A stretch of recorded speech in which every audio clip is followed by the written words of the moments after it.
Hello dear student, welcome to my YouTube channel Oxford classes by Vishwas में आपका स्वागत है। प्यारे दोस्तों, आज हम दोस्तों उस टॉपिक की बात करने वाले हैं जिस टॉपिक पर मोस्टली स्टूडेंट को इतना बड़ा कन्फ्यूज़न होता है। आए दिन हर बच्चे को इतना कन्फ्यूज़न होता है कि वो चाहे किसी सेंटेंस में यूज करने का हो, चाहे वो लैंग्वेज में बोलने का हो, चाहे वो प्यारे बच्चे वो ग्रामर में किसी में उसकी यूज करने का हो। तो वो प्यारे बच्चों वो ऐसा पॉइंट है जिनमें बच्चा जो है बहुत ज़्यादा उलझ जाता है, बहुत ज़्यादा कंफ्यूज हो जाता है। मैं इसकी चर्चा कर रहा हूँ, आप लोग जान ही गए होंगे किस चीज़ की चर्चा कर रहा हूँ। तो प्यारे बच्चों मैं उसकी चर्चा कर रहा हूँ इन्फिनेटिव और जेरेंड की।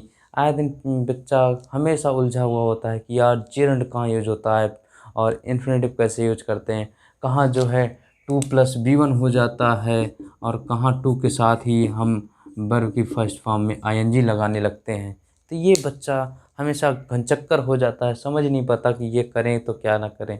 प्यारे बच्चों मैं इस टॉपिक को लेकर के आया हूँ, तो आप कैसा लगेगा हमारे कमेंट सेक्शन में ज़रूर बताइएगा। तो आइए इसको समझते हैं, ये हमारे मेन टॉपिक क्या है।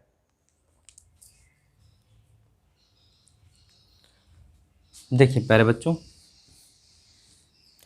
ये वो टॉपिक हैं जो आए दिन प्यारे बच्चों सभी स्टूडेंट को एग्ज़ाम में फंसाते हैं। तो इनको समझने का बहुत आसान तरीका है जो मैं आपको समझाने की कोशिश कर रहा हूँ। देखिए प्यारे बच्चों, जेरेंड क्या होता है, इन्फिनेटिव क्या होता है, ऐसे सीधे से समझिए। मैं आपको एक छोटा सा कॉन्सेप्ट देता हूँ, वो आपको बहुत काम करने की चीज़ है, बहुत समझने की चीज़ है। प्यारे बच्चों बहुत अंदर की बात मैं बताने जा रहा हूँ जो आप सोचेंगे। देखिए मैं एक थोड़ा सा काम करता हूँ, ये 2+B1 जहाँ आता है और 2+ या फिर इन वर्ब की फर्स्ट फॉर्म में आईएनजी, इसको हम इन्फिनेटिव कहते हैं दोस्तों, और इसको हम जेरेंड कहते हैं।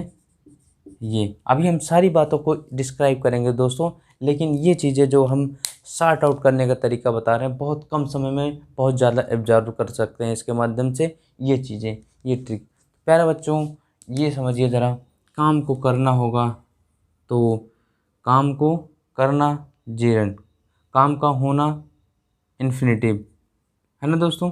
काम को करना जेरेंड, काम का होना इन्फिनेटिव। मैं क्या बोल रहा हूँ, काम का होना इन्फिनेटिव, काम को करना जेरेंड। तो ये दोस्तों अभी मैं आपको इसको समझाऊंगा कि मैं ये क्या बता रहा हूँ। आइए थोड़ा सा अब जेरेंड और इन्फिनेटिव के बारे में चर्चा करते हैं, समझते हैं।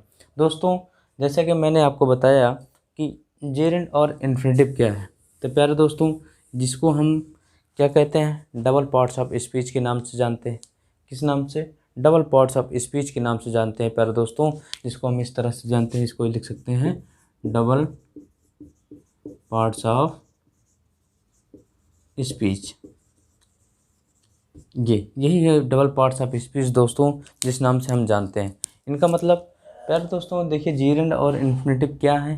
तो जेरेंड और इन्फिनेटिव दोस्तों ये ऐसी चीज़ हैं, ये ऐसा है, इनको हम डबल पार्ट्स ऑफ स्पीच क्यों कह रहे हैं प्यारे दोस्तों, क्योंकि ये हमेशा देखिए बनते तो ये वर्ब से हैं।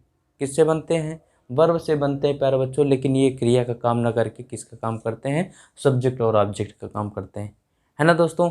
जैसे मैं लगा दूं गो का, गो हमारी वर्ब है, इसमें आईएनजी लगा दिए, गोइंग हो गया दोस्तों। तो ये हमारा जेरेंड तो बन गया, ठीक, जेरेंड तो बन गया दोस्तों। लेकिन जब इनको हम सब्जेक्ट के रूप में यूज करते हैं तब ये हमारा नाउन का काम करता है, ऑब्जेक्ट के रूप में भी करते हैं तो भी हमारा एज अ नाउन का ही काम करता है। तो उसी के बारे में थोड़ी सी चर्चा करते हैं दोस्तों। देखिए आइए समझते हैं क्या है जेरेंड।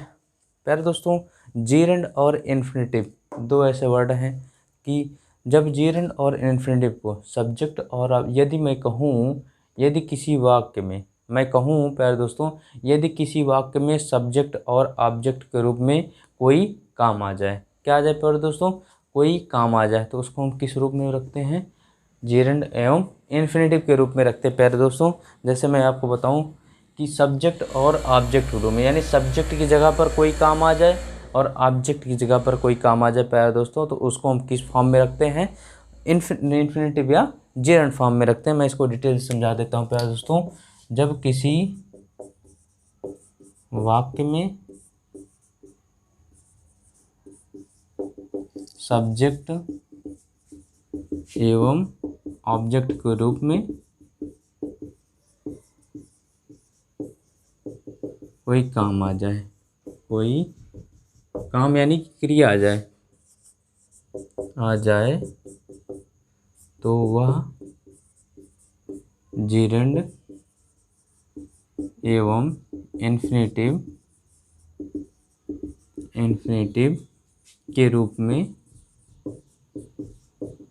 होती है ना दोस्तों। ये चीज़ें तो मैंने क्या कहा आपको, किसी वाक्य में सब्जेक्ट के रूप में है ना कोई काम आ जाए। प्यारे दोस्तों काम का मतलब कोई क्रिया आ जाए यानी कि वर्ब आ जाए सब्जेक्ट की जगह पर, ऑब्जेक्ट की जगह पर, तो हम उसको किस फॉर्म में रखेंगे प्यारे दोस्तों, उसको हम जेरंड या इन्फिनेटिव के रूप में रखते हैं। जैसे आप समझिएगा, जैसे मैं कह दूं स्मोकिंग, ये आता नहीं, smoking is injurious for health, है ना दोस्तों, smoking is injurious for health. पर दोस्तों स्मोक का अर्थ होता है धूम्रपान करना, धूम्रपान करना, है ना दोस्तों। देखिए इसके रूप में कोई काम सब्जेक्ट जब यूज हुआ कि नहीं, स्मोक हमारी वर्ब है लेकिन आज हम यहाँ सब्जेक्ट यूज कर रहे हैं प्यारे दोस्तों। देखिए तो मैंने कहा सब्जेक्ट या ऑब्जेक्ट के रूप में जब कोई काम आता है प्यारे दोस्तों तो उसको जेरंड या इन्फिनेटिव के रूप में रखते हैं। ये चीज़ें बातें हमने आपको बताई। और दोस्तों ये भी समझ लीजिए, मैंने कहा जेरंड या इन्फिनेटिव दोनों में रख सकते हैं, तो इसको प्यारे दोस्तों हम क्या बना सकते हैं, to smoke is injurious for health. ये भी, ये देखिए इन्फिनेटिव और जेरंड मैंने एक दूसरे की जगह पर एक्सचेंज कर दिया दोस्तों, तो ये इनकी जगह पर, ये इनकी जगह पर हो सकते हैं। इनका अर्थ कोई डिफरेंस नहीं होगा दोस्तों, ये आपको इनकी जगह पर प्रयोग कर सकते हैं। देखिए समझ में आया ना। और जैसे मैं कहूँ कि walking is useful for health, walking is useful for health, है ना, टहलना स्वास्थ्य के लिए लाभदायक है। प्यारे बच्चों मैंने टहलना हमारी क्रिया है, जब हम एज उसको सब्जेक्ट यूज कर रहे हैं प्यारे दोस्तों, तो हमारा काम जब सब्जेक्ट के रूप में आता है तो हम उसको इन्फिनेटिव या जेरंड के रूप में बनाते हैं प्यारे दोस्तों, ये हमेशा समझिएगा। ठीक, आइए देखते हैं आगे। जरा समझिए भाई, अब इन्फिनेटिव क्या है, जेरंड क्या है, छोटी छोटी बातों से समझ लीजिए। इन्फिनेटिव देखिए, जैसे मैं कहता हूँ आपको जेरंड, ये ठीक, तो इसको हम ऐसे समझते प्यारे दोस्तों, जब क्रिया की फर्स्ट फॉर्म में क्या लगा दें हम, आईएनजी लगा दें। क्रिया की फर्स्ट फॉर्म में क्या लगा दें दोस्तों, आईएनजी लगा दें, तो ये हमारा क्या बन जाता है, जेरंड बन जाता है। क्या बन जाता है, जेरंड बन जाता है दोस्तों। जैसे मैं कहूँ ये हमारी गो क्रिया है, इसमें आईएनजी लगा दिया, क्या बन गया, गोइंग। यदि मैं रीड हमारी क्रिया है, इसमें मैं आईएनजी लगा दूँ, क्या हो जाएगा प्यारे दोस्तों, रीडिंग। ईट हमारी क्रिया है, इसमें मैंने आईएनजी लगा दिया, क्या हो गया, ईटिंग, है ना। जैसे प्यारे बच्चों कई सारे वर्ड हैं, जितनी भी दुनिया की जितनी भी वर्ब है ना, तो वो सब क्या हो जाएगा प्यारे बच्चों, जैसे राइट में लिख दूँ प्लस आईएनजी लगा दूँ, क्या हो जाएगा भाई, राइटिंग, है ना दोस्तों। तो ये चीज़ें मैंने क्या कहा आपको, जेरंड क्या है भाई, जब क्रिया के फर्स्ट फॉर्म में हम क्या लगा देते हैं, आईएनजी लगाते हैं दोस्तों, तो वही हमारा क्या हो जाता है, जेरंड बन जाता है। देखिए गौर करिए भाई, इन्फिनेटिव क्या है जरा ये समझिए, इन्फिनेटिव क्या है पहले दोस्तों जरा ये समझिए, ये जेरंड आप समझ गए, अभी हम समझाएंगे सारी बातें। इन्फिनेटिव क्या है जरा ये देखिए,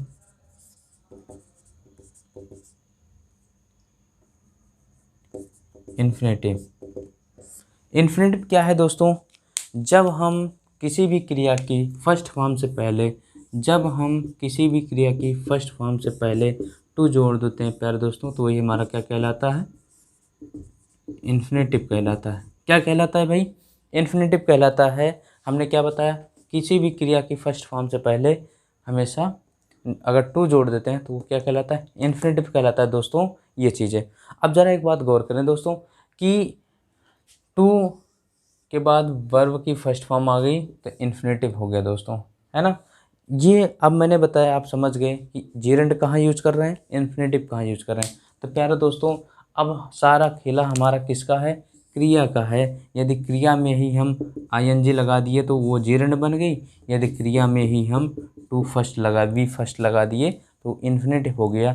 और इन सब का जब हम किसी वाक्य में जो है सब्जेक्ट के रूप में जब काम आता है तो हम उसका किस में यूज करते हैं, जेरेंड एवं इन्फिनेटिव में करते हैं प्यारे दोस्तों, ये हमेशा याद रखिएगा।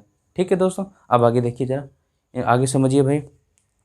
जैसे मैं इनको एग्जांपल दे दूं दोस्तों इन्फिनेटिव का, इसको ऐसे स्ट्रक्चर बना भी सकते हैं आप लोग। ठीक, देखिए जैसे हमारी गो क्रिया है प्यारे दोस्तों, उसके पहले मैंने टू जोड़ दिया तो ये हमारा टू गो हो गया। जैसे राइट क्रिया है दोस्तों, राइट क्रिया है लिखना, उसके पहले मैंने टू जोड़ दिया तो ये क्या हो जाएगा भाई, हमारा टू राइट, है ना दोस्तों। जैसे हमारा ईट क्रिया है, उसके पहले मैंने टू जोड़ दिया तो क्या हो जाएगा, टू ईट। ये ऐसे कई सारे वर्ब हैं, जितनी भी क्रियाएं हैं दुनिया में, जितनी भी क्रियाएं, यदि मैं उनके पहले टू जोड़ के बनाता हूँ तो हमेशा वो इन्फिनेटिव के रूप में आएंगी। और इनका यूज कहाँ होता है, जहाँ हम सब्जेक्ट ऑब्जेक्ट के रूप में जब कोई काम आता है दोस्तों तो हम उनका यूज करते हैं। जैसे मैंने आपको बताया भी था कि मैं आपको जैसे एग्जांपल दूं, पढ़ना एक अच्छी आदत है, पढ़ना एक अच्छी आदत है दोस्तों, ऐसे समझिए। मैंने एग्जांपल दिया, पढ़ना एक अच्छी आदत है ना दोस्तों। अब ज़रा इनकी बातों पे ध्यान दीजिए, क्या कह रहे हैं, पढ़ना। देखिए पढ़ना हमारी क्रिया आ गई, वो भी किसके रूप में आ गई, हमारी सब्जेक्ट के रूप में आ गई। किसके रूप में आ गई प्यारे दोस्तों, सब्जेक्ट के रूप में आ गई। तो हम इसको किस रूप में रखें, चाहे जिस रूप में रखें, जेरेंड के रूप में, तो क्या हो जाएगा दोस्तों, reading is a good habit, है ना दोस्तों। अब मैंने कहा कि उनको हम जेरेंड या इन्फिनेटिव दोनों फॉर्म में रख सकते हैं, तो इसको मैं और क्या कर सकता हूँ, to read is a good habit. बताइए दोस्तों, यहाँ तक किसी कोई कन्फ्यूजन है ना भाई। तो जब हम इनको जेरेंड इन्फिनेटिव, है ना भाई, ये चीज़ें जरा इनको नोट कर लीजिए। आगे देखिए भाई, दूसरा एग्जाम्पल देख लीजिए, धूम्रपान करना स्वास्थ्य के लिए हानिकारक है। धूम्रपान करना, मैं कहूँ धूम्रपान करना स्वास्थ्य के लिए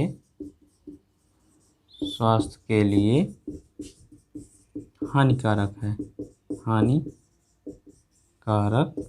है, है ना दोस्तों, ये बातें। तो ज़रा देखिए, धूम्रपान करना की अंग्रेजी होती है स्मोक। स्मोक मिस होता है प्यारे दोस्तों, धूम्रपान करना। ठीक, धूम्रपान करना स्वास्थ्य के लिए हानिकारक। अब देखिए यहाँ इसको आज हम सब्जेक्ट यूज करें, लेकिन हम ये हमारी क्रिया है प्यारे दोस्तों। जब ये क्रिया है तो हमारी इसको हम इन्फिनेटिव या जेरेंड में बनाते हैं। To smoke is injurious to health, है ना दोस्तों, ये ठीक। यहाँ तक कोई कन्फ्यूजन भाई। अब इसको हम जेरेंड में बना सकते हैं, smoking is injurious for health. बताइए, किसी कोई कन्फ्यूजन। तो यहाँ से एक बातें निकल कर आती हैं दोस्तों, ज़रा ध्यान दीजिए। यहाँ से एक बातें निकल कर आती हैं कि हम जो है इन्फिनेटिव को और जेरेंड से एक्सचेंज कर सकते हैं। जैसे देख लीजिए आप, यहाँ मैं जैसे लिख दूँ जेरेंड, ये क्या लिख दूँ, इन्फिनेटिव, ये बातें मैंने लिख दी प्यारे दोस्तों। ज़रा मैं जेरेंड लिखता हूँ, गोइंग लिख दिया भाई, तो मैं इसको किस तरह से बना सकता हूँ, टू गो। इस तरह मैंने क्यों डायरेक्शन बनाया प्यारे दोस्तों कि यदि गोइंग है, नोट करिएगा प्यारे दोस्तों, यदि गोइंग है बच्चों तो मैं उसकी जगह पर टू गो लिख सकता हूँ कि नहीं। और यदि प्यारे दोस्तों गो टू गो है तो मैं उसको किस रूप में लिख सकता हूँ, गोइंग के रूप में लिख सकता हूँ। यहाँ तक कोई डाउट नहीं होना चाहिए दोस्तों। ठीक, ये बातें यानी कि मैं इसको डबल पार्ट्स ऑफ स्पीच का नाम दे दिया जीरंड और इन्फिनेटिव को। इनका सब्जेक्ट ऑब्जेक्ट रूप में प्रयोग हो रहा है और इनको एक दूसरे से एक्सचेंज भी कर सकते हैं, है ना दोस्तों। जैसे मैं कहूँ टू रीड, रीड, और इसको मैं क्या लिख सकता हूँ, रीडिंग, है ना भाई। तो ये हमारा जीरंड हो गया, ये हमारा इन्फिनेटिव हो गया। यदि ये सब्जेक्ट जगह पे यूज है तो हम रीडिंग भी कर सकते हैं, यदि रीडिंग है तो उसको टू रीड भी कर सकते हैं, है ना दोस्तों। ज़रा ध्यान दीजिए भाई कुछ बातों को। ठीक, इसमें कुछ मोस्ट इम्पॉर्टेंट पॉइंट आते हैं दोस्तों, ज़रा उनको ध्यान दीजिए। मोस्ट इम्पॉर्टेंट पॉइंट ये है दोस्तों कि जब ये इनका यूज हम नेक्स्ट वीडियो में देखते हैं भाई, ये हमारे डबल पार्ट्स ऑफ स्पीच कैसे समझें, इनको हम कैसे जानें। ये जीरंड और इन्फिनेटिव की बातें थी, है ना भाई। अब इनके कई यूज हैं जो हम आए दिन एग्जाम में बड़ा कन्फ्यूजन होता है। इनके कई यूज होता है, जैसे इनके कई सारे वर्ड हैं, है ना, जिनके साथ हम हमेशा जीरंड का यूज़ करते हैं, इन्फिनेटिव का यूज करते हैं। ठीक दोस्तों, जैसे मैं आपको बताऊं विथ अ व्यू टू,